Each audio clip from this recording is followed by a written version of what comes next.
Hello বন্ধুরা, আজ আর অন্য কোনো ভিডিও নয়। আজ আমি আমার মাম্মামদের জন্মদিনের ভিডিও তোমাদের সাথে শেয়ার করব। তোমরা কিন্তু সবাই আশীর্বাদ করো মাম্মামরা যেন খুব ভালো থাকে, সুস্থ থাকে আর খুব ভালো একটা মানুষ তৈরি হয়।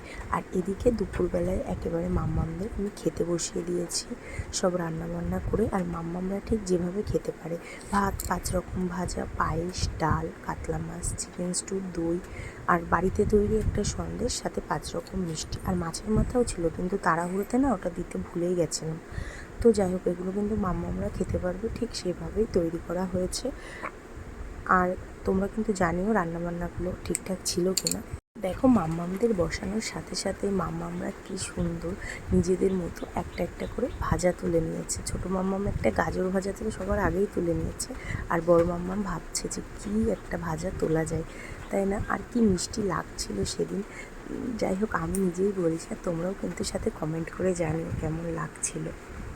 আর এদিকে আমার ছোটো মাম্মামের কাণ্ড দেখছো, নিজের আসন ছেড়ে, নিজের থালা ছেড়ে ওর দিদি আর থালার কাছে চলে এসেছে, আর সেখান থেকে একটা ভাজা তুলে নিয়ে খেতে লেগেছে।